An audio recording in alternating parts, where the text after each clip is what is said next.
होती। हर वर्ष की तरह इस वर्ष भी करवा चौथ का व्रत आया। अन्य बहुओं के मायकों से अनेक छोटे भाई करवा लेकर आए, पर छोटी के मायके से यदि कोई होता तो करवा भी लाता। सास भी छोटी को ही खरी खोटी सुना रही थी। वह दुखी हो घर से निकल पड़ी और जंगल में जाकर रोने लगी। एक नाग बहुत देर से उसका रोना सुनता रहा। अंत में वह अपने बिल से निकल आया और छोटी बहू से पूछने लगा, बेटी क्या बात है, तुम रो क्यों रही हो?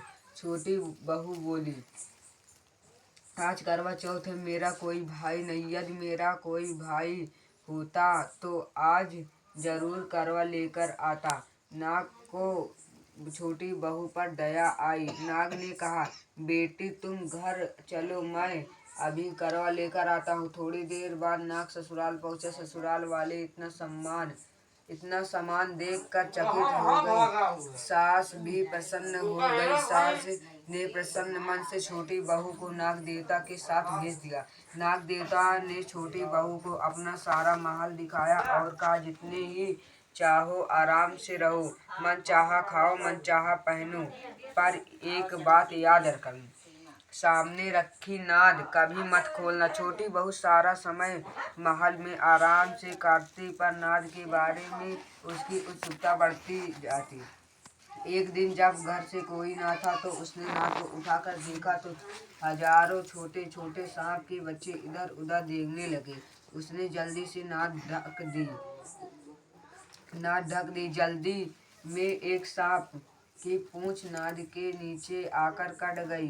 शाम को नाग के आने पर छोटी ने अपनी गलती स्वीकार कर ली। नाग ने भी उसे क्षमा कर दिया। जब छोटी ने ससुराल जाने की इच्छा की तो धन रत्न आदि देकर विदा किया। छोटी के ससुराल में अब उसकी बड़ी इज्जत होने लगी। जिस सांप की पूंछ कटी थी उसे सभी बांडा कहकर तंग करते।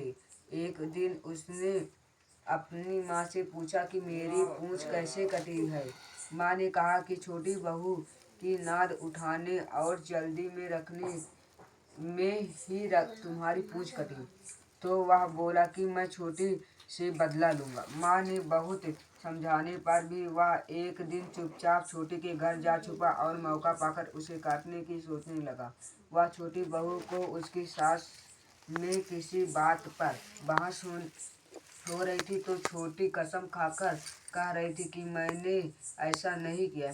वह कह ही रही थी कि मुझे बांडा भैया से प्यार कोई नहीं है। उसी की कसम खाकर कहती हूँ कि मैंने ऐसा नहीं किया। बांडा ने जब सुना तो सोचने लगा, जो मुझसे इतना प्यार करती मैं उसी को काटने आया हूँ।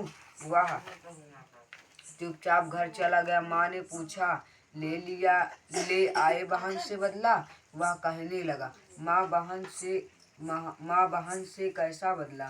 तभी से बांडा भाई व छोटी बहन हुए। भाई प्रतिवर्ष चौथ के दिन करवा लेकर जाता। वह बहन बड़े प्यार से करवा चौथ का व्रत करती। बोला करवा चौथ माता की जय।